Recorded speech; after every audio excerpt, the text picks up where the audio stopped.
Le dossier de consultation des entreprises est rédigé par l'acheteur et ses assistants extérieurs. Il est en général élaboré en temps caché lorsque les opérateurs privés préparent leur candidature. Son contenu n'est pas réglementé et est fonction des habitudes de l'acheteur ou de ses assistants. D'après ma propre expérience, ce dossier comprend en général le règlement de consultation, qui est utilement complété par un guide de rédaction des propositions, le programme fonctionnel des besoins ou le cahier des charges selon la procédure choisie, un projet de contrat, une matrice des risques et enfin un certain nombre de pièces techniques nécessaires au candidat. Le règlement de consultation fixe les modalités du déroulement de la procédure et les règles applicables à la négociation ou au dialogue selon le type de procédure choisie.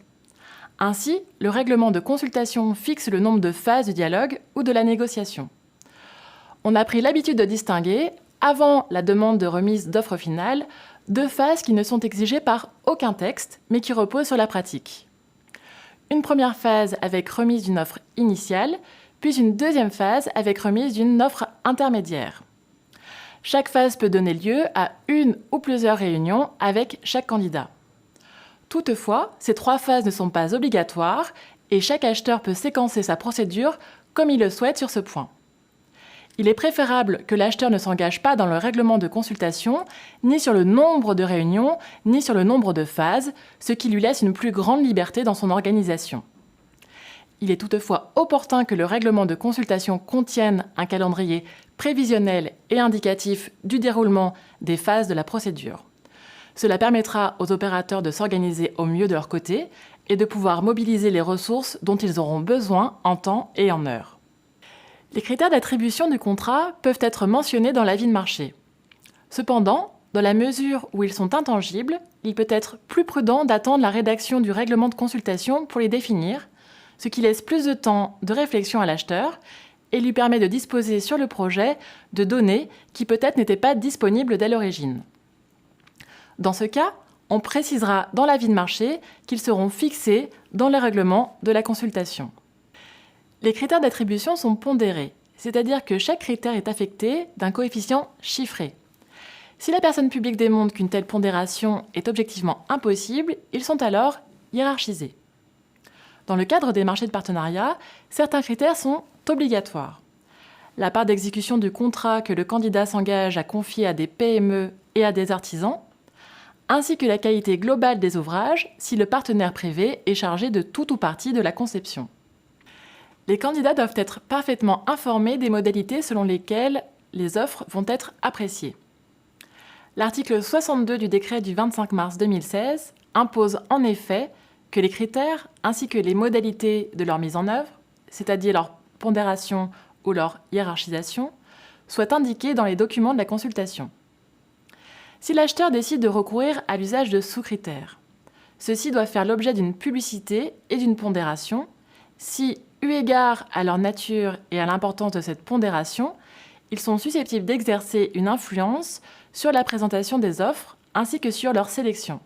Cela découle d'un arrêt du Conseil d'État du 18 juin 2010, commune de Saint-Pal-de-Mons.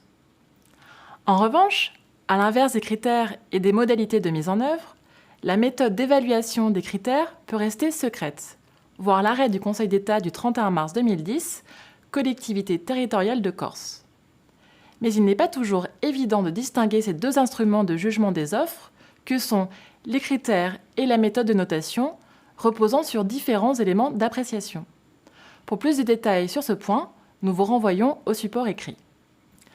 Le règlement de consultation peut aussi préciser les dispositions prises par l'acheteur pour protéger le secret des affaires et éviter que les innovations d'un candidat soient soumises aux autres candidats. Une des principales difficultés de toute procédure est en effet d'assurer la confidentialité des offres des candidats. La négociation doit se faire en tunnel, c'est-à-dire se faisant avec chaque candidat sur la base des solutions proposées par lui seul, sauf accord de tous les candidats. Enfin, le règlement de consultation peut prévoir l'allocation d'une prime éventuelle pour les candidats malchanceux. L'octroi de cette prime n'est pas obligatoire, mais elle est appréciée par les candidats car elle vient rétribuer les efforts importants fournis par leurs équipes pendant le temps de la procédure. Son versement est prévu à l'article 76 du décret du 25 mars 2016 pour le dialogue compétitif. Il n'y a pas de disposition spécifique pour la procédure concurrentielle avec négociation. Le montant de cette prime est souvent corrélé au niveau d'appétence de la concurrence pour le projet. Le guide de rédaction, pour sa part, est un document non obligatoire, issu de la pratique, qui indique au candidat la forme et le contenu des offres à remettre. Ce guide de rédaction devra s'efforcer de prévoir une dynamique du dialogue ou de la négociation, en déterminant, par une sorte d'effet d'entonnoir, les documents à prévoir pour la remise de l'offre initiale, puis de l'offre intermédiaire et enfin de l'offre finale.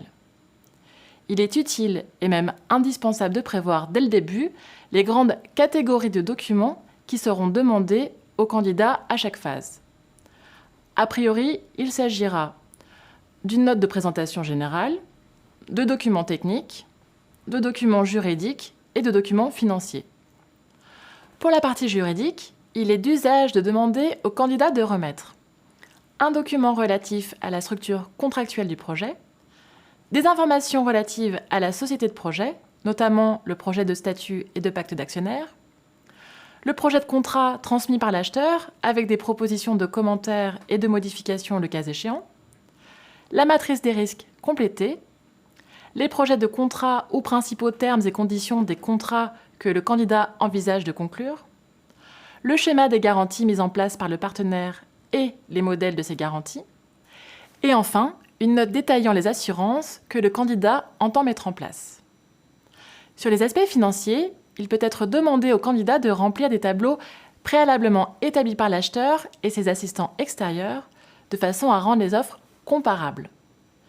L'expérience montre que l'existence d'une telle documentation formatée est indispensable pour l'analyse financière des projets complexes, mais aussi pour garantir une parfaite comparabilité des offres et pour entamer la phase de dialogue compétitif sur des bases objectives. Concernant la documentation technique, les documents demandés varient selon l'objet du contrat. Il peut être demandé au candidat de fournir une notice de présentation synthétique, une notice architecturale et fonctionnelle, une notice d'exploitation-maintenance ou encore une notice sur les engagements énergétiques. Ces documents peuvent ne pas être tous demandés dès la première offre et n'être exigés que progressivement en fonction de l'avancement de la procédure et du degré de précision souhaité. Un projet de contrat doit être rédigé par l'acheteur et ses assistants extérieurs. Il est en effet essentiel de lancer la procédure sur la base d'un contrat préétabli, sans quoi la comparaison des offres deviendrait très difficile et le dialogue ou la négociation ne serait plus maîtrisable. L'acheteur peut décider que ces clauses seront négociées avec les candidats dans le cadre de la procédure.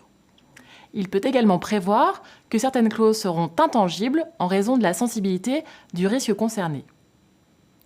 En tout état de cause, c'est ce contrat qui va fixer les conditions dans lesquelles est établi le partage des risques entre l'acheteur et le partenaire privé. Comme nous l'avons déjà dit, le partage des risques constitue le principe au cœur des marchés de partenariat. Aucun des deux autres contrats de la commande publique ne permet cet exercice de partage des risques entre les parties. Dans les marchés publics, les risques sont conservés par le maître d'ouvrage public et dans la concession, ceux-ci sont transférés globalement du côté du privé. Le partage des risques finalement retenu au sein du contrat sera, comme nous l'avons vu précédemment dans le cadre de la définition de la technique du financement de projet, un élément clé de la bancabilité du projet, de la structure du financement et de son coût. Une matrice des risques répertoriant l'ensemble des risques du projet peut être rédigée pour aider dans l'élaboration du contrat, mais aussi dans l'appréciation des offres des candidats. Elle permet en effet de juger rapidement des engagements des candidats quant aux risques qu'ils s'engagent à porter, venant ainsi utilement compléter le contrat en offrant une vision rapide et globale de l'offre du candidat.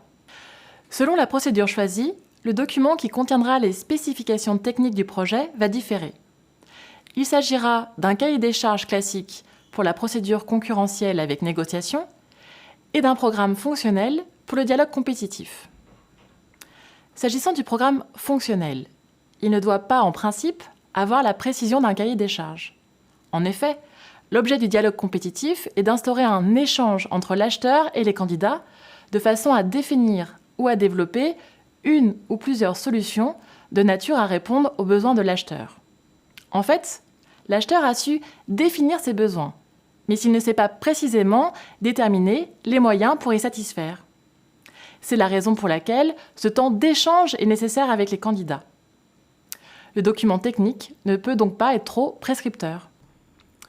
A l'inverse, le cahier des charges en procédure concurrentielle avec négociation peut prévoir les besoins et les solutions envisagées en laissant la possibilité aux candidats de négocier différentes composantes techniques de ce cahier des charges. La différence entre ces deux documents peut être ténue dans les faits.